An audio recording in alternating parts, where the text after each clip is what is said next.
Oleh kerana kita kelahiran di zaman rumah macam ini di mana, dah tentu rasa terujalah. Adat lama pusaka usang masihkah dikandung warisan menggambarkan adat atau tradisi yang tetap atau tidak berubah sejak dahulu hingga sekarang pada sesebuah perkara yang mengandungi sejarah yang perlu dijaga dan dikekalkan. Sama seperti rumah tradisional Melayu ini yang menyimpan 1001 kenangan dan warisan turun-temurun yang digelar Rumah Kelahiran Tun Dr. Mahathir Mohamad.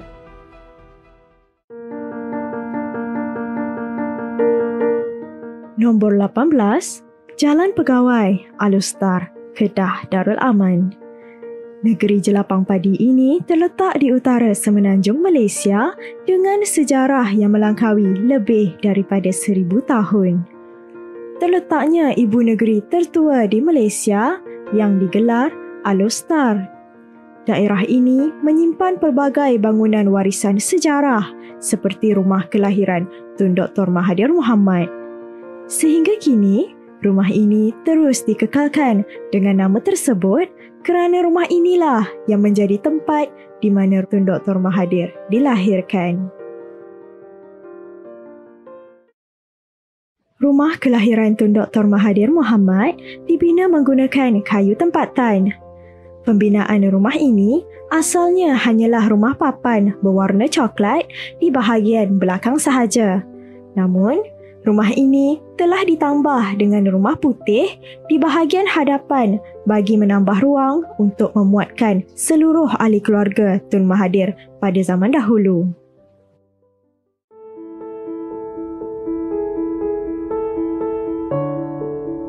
Assalamualaikum warahmatullahi wabarakatuh. Nama saya Nur Insyirah binti Ibrahim dan saya merupakan pengurus di Kompleks Rumah Kelahiran Mahathir Mohamad dan juga Rumah Merdeka di bawah Arkib Negara Malaysia Negeri Kedah Perlis.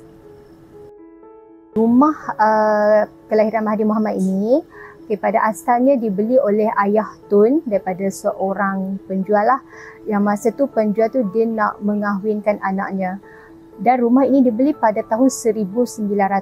Bermakna rumah ini telah wujud sebelum itu lagi. Tetapi pada masa itu rumah ini hanyalah di bahagian belakang sahaja. Warna hitam tu.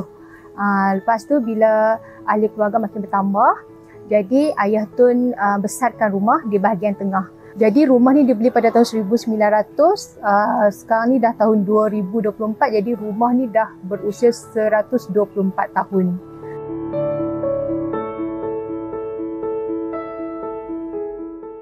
Rumah kelahiran ini berdiri megah dengan menggunakan sistem rasuk dan tiang.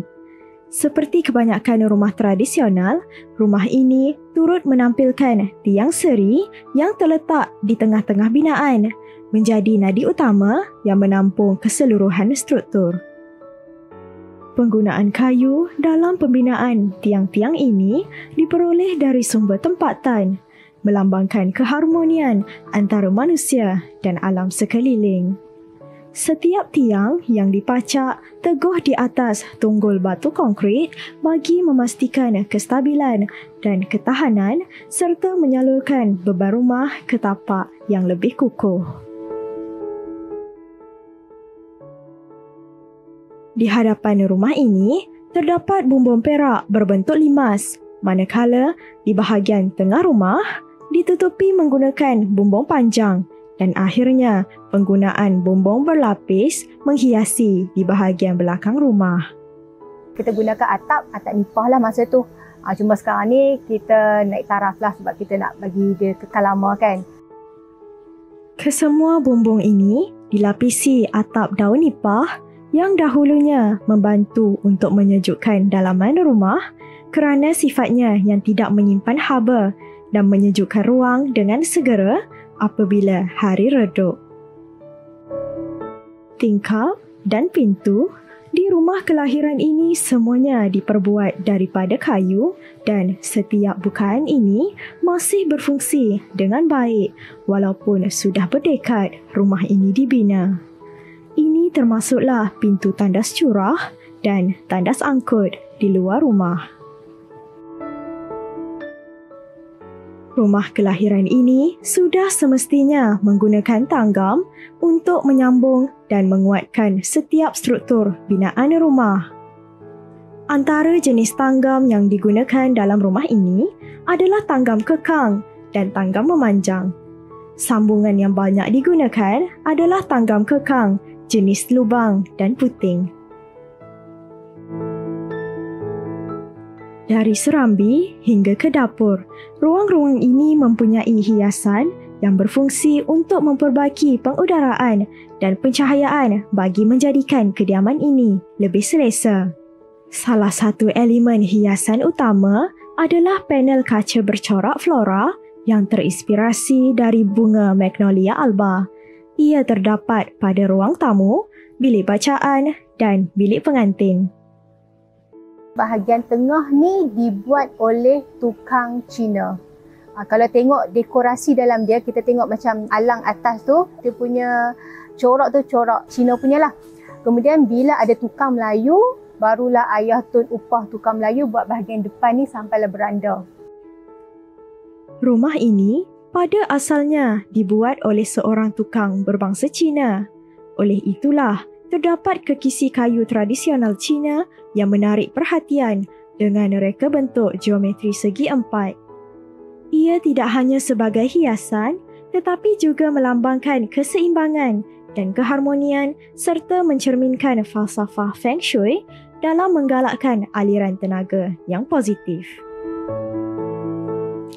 Hiasan lain seperti kepala pemegang tangga yang berbentuk poligon dan bata ventilasi turut melengkapkan elemen hiasan rumah ini.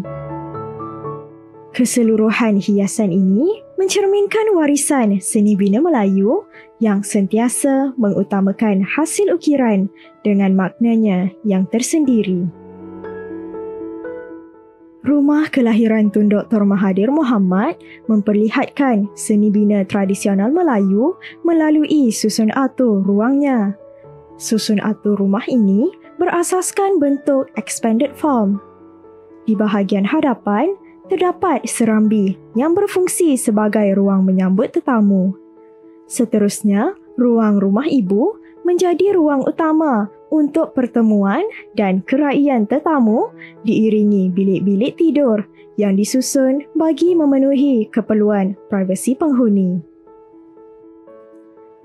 Ruang selang yang menghubungkan rumah ibu dengan dapur bukan sekadar laluan, namun juga berperanan penting sebagai pintu masuk bagi kaum wanita, terutamanya ketika persiapan kenduri atau majlis-majlis penting.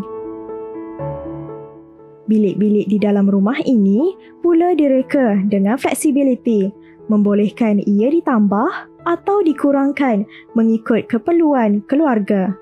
Ini merupakan salah satu penambahbaikan yang dilakukan oleh ayah Tun Dr. Mahathir bagi meningkatkan keselesaan untuk ahli keluarga yang besar.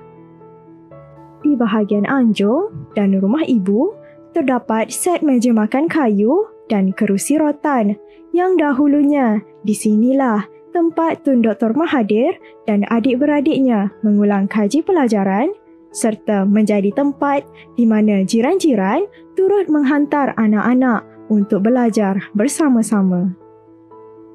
Terdapat juga perabot serta peralatan seperti almari kaca berisi buku dan radio klasik yang terletak di ruangan ini. Di ruang bilik pengantin, dilengkapi dengan katil, meja solek dan tempat penyidai yang masih terjaga. Di rumah selang, ruang keluarga kini dimuatkan dengan katil ibu bapa Tun Dr. Mahathir serta rak kecil untuk menyimpan pakaian.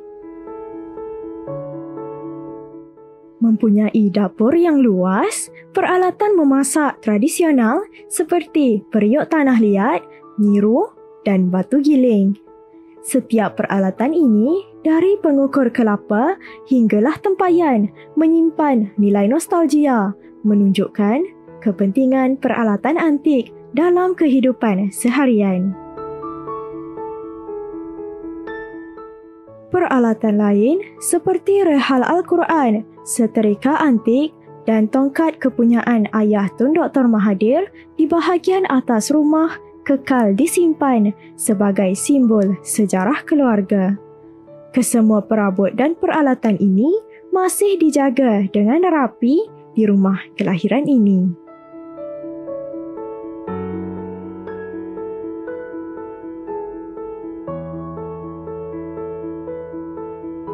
Oleh kerana kita kelahiran di zaman rumah macam ini di mana dah tentu rasa terujalah. Di mana-mana tempat kita pergi pun kita tengok kalau ada rumah yang antik, jadi kita turut mengambil gambar dan sebagainya. Terpahat bagai permata. Itulah yang menggambarkan rumah kelahiran Tun Dr. Mahathir Mohamad yang kini telah menjadi sebuah kompleks yang merupakan salah satu destinasi bersejarah yang kaya dengan warisan budaya Melayu. Lagi rumah ini berada di bawah jagaan Arkib Negara Malaysia, jadi kita akan pastikan rumah ini sentiasa kekal bertahanlah. Kalau boleh kita akan cerita pada generasi akan datang betapa pentingnya untuk kita untuk menjaga warisan bangsa kita yang ada sekarang ni. Setiap sudut rumah ini memaparkan kesederhanaan hidup serta kekuatan nilai-nilai Melayu. Dari perabot hinggalah peralatan dapur yang digunapakai setiap hari, segala yang terdapat di sini menceritakan kisah kehidupan yang begitu bermakna. Rumah ini bukan sekadar menyimpan kenangan, tetapi menjadi cerminan kebanggaan bangsa, sebuah warisan yang terus hidup dan memberi inspirasi kepada generasi akan datang.